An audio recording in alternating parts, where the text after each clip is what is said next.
This past weekend, fans finally got to witness the first adventure featuring Spider-Man in the Marvel Cinematic Universe since his debut in last year's Captain America: Civil War. With all the hype surrounding the movie, it may have been easy for some to miss some of the subtle nods and winks to not only the world of Spider-Man, but also the continuing world of the MCU. Here are 7 things you might have missed in Spider-Man: Homecoming.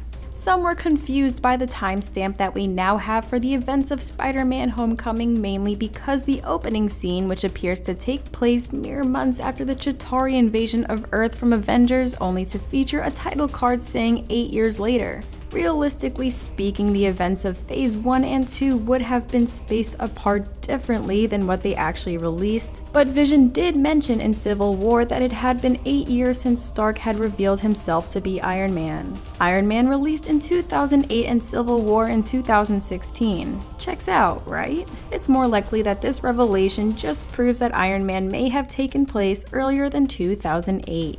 As Peter Parker is entering school, we see some footage from the morning announcements. The young blonde-haired girl reading the news is credited as Betty Brant. What many may not know is that Betty is actually one of Peter Parker's future love interests. This also wasn't the first time we've seen the character in a Spider-Man movie. In the original Spider-Man trilogy, Betty Brant was the receptionist for J. Jonah Jameson at the Daily Bugle, originally played by Elizabeth Banks.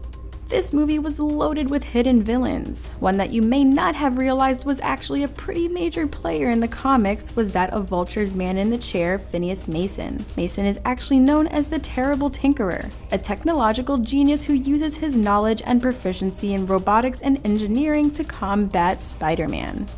Many didn't catch the setup of this villain until the mid-credits scene. Mac Gargan was one of the crooks on the ferry which led to Spider-Man's epic screw-up. While the name might not be familiar, audiences were finally clued into who he was when his conversation with Adrian revealed a scorpion tattoo on his neck. Mac Gargan is in fact the acid-spewing powerhouse known as Scorpion.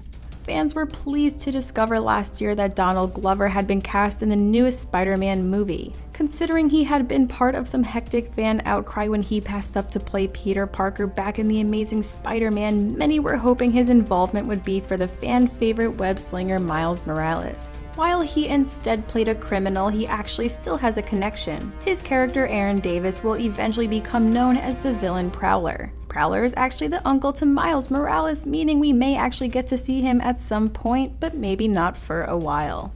When Happy is taking inventory of the tech being loaded onto the soon-to-be robbed plane, he mentions they have Thor's magic belt. This was a direct reference to Thor's belt, which is an Asgardian artifact capable of granting Thor a buff to his own physical strength, but is also capable of granting other wearers strength equal to Thor, even allowing them to lift his hammer Mjolnir. Adrian Toomes running into Mac Gargan in prison may have just seemed like a setup for more Spider-Man villains to rear their thuggish heads, but it's more than likely that Gargan's words, "I got friends on the outside," could be referencing something pretty specific. Before the Disney-Sony deal to share the rights to Spider-Man, Sony had plans to expand the Spider-Universe with a Sinister Six film. Considering the number of villains already featured in this movie, we might be seeing that team of miscreants pretty soon if Sony is implying that they are in fact moving forward with the once scrapped idea. Did you catch any of these references? If so, let us know in the comments section down below.